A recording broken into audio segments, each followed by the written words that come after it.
Piramida Agung Giza. Piramida Agung Giza adalah bangunan kuno yang merupakan salah satu dari 7 keajaiban dunia yang masih bertahan. Piramida ini berlokasi di Mesir, yaitu sebuah negara yang sebagian besar wilayahnya terletak di Afrika bagian timur laut. Piramida memang unik dan keren, dengan tinggi mencapai 146,6 meter dan memiliki sekitar 2,3 juta blok batu yang masing-masing beratnya mencapai 2-30 ton. Bahkan ada beberapa blok batu yang beratnya lebih dari 50 ton. Bisa kebayang gak sih seberapa kuatnya orang-orang Mesir zaman dahulu yang menyeret dan mengangkat batu-batu itu? Terus mereka mengukur pakai apa? Apa sudah ada ukuran meter dan sentimeter seperti sekarang? Jelas belum ada. Tapi mereka memiliki standar pengukuran sendiri, yaitu cubit, untuk pengukuran yang panjangnya dari ujung siku sampai ujung jari tengah. Orang Mesir sendiri menggunakan tangan Fir'aun sebagai standarnya. Selain standar ukuran, mereka juga punya alat pengukurnya, yaitu namanya cubit rod, untuk mengukur panjang dan alat ukur sudut. Nah, kemudian satuan cubit ini menyebar ke berbagai belahan dunia. Assalamualaikum warahmatullahi wabarakatuh. Video pembelajaran ini mengenai pengukuran sebagai bagian dari pengamatan yang merupakan seri kedua dari objek IPA dan pengamatannya. Pengamatan objek dengan menggunakan indera merupakan kegiatan yang penting untuk menghasilkan deskripsi suatu benda. Akan tetapi, seringkali pengamatan seperti itu tidak cukup. Sahabat perlu pengamatan yang memberikan hasil yang pasti ketika dikomunikasikan dengan orang lain. Nah, seperti orang Mesir dalam membangun piramida tadi, mereka melakukan kegiatan pengukuran. Sebelum ditemukan alat ukur yang akurat, orang zaman dahulu menggunakan anggota tubuh mereka sebagai alat ukur. Bukan hanya Mesir yang punya satuan sendiri. Cubit, jika diterjemahkan dalam bahasa Indonesia, artinya hasta, yang merupakan satuan panjang dari ujung jari tengah sampai siku.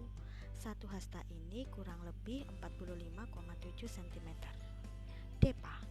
Fatum atau depa merupakan satuan dari tangan yang terbentang dari ujung jari tengah kanan sampai ujung jari tengah kiri. Satuan ini hampir sama tinggi dengan ukuran tubuh sahabat loh. Satu depa sekitar 1,829 meter. Jengkal. Jengkal atau span merupakan satuan panjang dari ujung jempol ke ujung kelingking saat jari tangan dibentangkan selebar mungkin. Ukuran ini banyak disamakan dengan setengah hasta. Satu jengkal itu kira-kira 22,86 cm. Pada era modern ini, sahabat juga bisa melakukan eksperimen dengan satuan jengkal untuk mengukur panjang meja loh. Apakah sahabat tahu apa itu mengukur? Mengukur itu merupakan kegiatan membandingkan suatu besaran yang diukur dengan besaran sejenis yang dipakai sebagai satuan. Ya, di sini ada yang namanya besaran dan satuan. Misalnya aku mau mengukur panjang meja ini dengan jengkal tangan aku. Itu artinya aku membandingkan panjang meja dengan panjang jengkal aku, sehingga panjang meja disebut besaran dan jengkal disebut dengan satuan. Saat aku mengukur panjang meja ini dengan jengkal, hasilnya 7,5 jengkal aku. Tapi ketika Andrian yang mengukur meja ini, panjangnya 6 jengkal Andrian. Sedangkan menurut Edo, panjang meja itu adalah 6,5 jengkal tangan Edo. Dan saat Emi mengukur panjang meja yang sama, panjangnya adalah 7 jengkal tangan Emi. Kok bisa nggak sama ya hasilnya? Jadi membayangkan apa yang terjadi jika setiap pengukuran di dunia menggunakan satuan yang berbeda, misalnya jengkal. Pastinya akan beda banget hasilnya. Secara tubuh manusia kan berbeda-beda. Seiring dengan majunya peradaban manusia, mulailah ada hubungan antar negara dalam hal informasi, jasa, perdagangan, dan teknologi. Sehingga perlu banget keseragaman satuan yang sudah disepakati oleh semua orang di dunia yang kemudian disebut dengan satuan baku. Nah, pastinya sahabat pernah mendengarkan tentang satuan kilogram, sentimeter, detik, atau derajat Celcius. Satuan-satuan tersebut adalah contoh dari satuan baku dalam sistem internasional atau yang disingkat dengan SI. Setelah tahun 1970, sekelompok ilmuwan menggunakan sistem ukuran yang dikenal dengan satuan metrik. Pada tahun 1960, sistem metrik dipergunakan dan diresmikan sebagai sistem internasional. Sistem internasional lebih mudah digunakan karena disusun berdasarkan kelipatan bilangan 10, seperti tunjukkan tabel berikut ini. Penggunaan awalan di depan satuan dasar SI menunjukkan bilangan 10 berpangkat yang dipilih.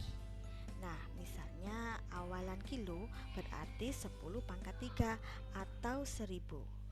Jadi, 1 kilometer itu sama dengan 1000 meter. Contoh lainnya, pembangkit listrik menghasilkan daya 5 megawatt, yang berarti sama dengan 5 juta watt. Jadi, penulisan awalan menyederhanakan angka hasil pengukuran, sehingga mudah dikomunikasikan ke pihak lain. Yuk, lanjut ke lembar kerja ya. Lembar kerja 1, ayo kita lakukan. Amati 5 benda di sekitar sahabat. Nah, misalnya jeruk. Kemudian tuliskan ide sebanyak-banyaknya besaran apa yang dapat diukur pada benda tersebut. Tuliskan juga besaran apa yang tidak dapat diukur. Kemudian tuliskan hasilnya ke dalam tabel di samping ini.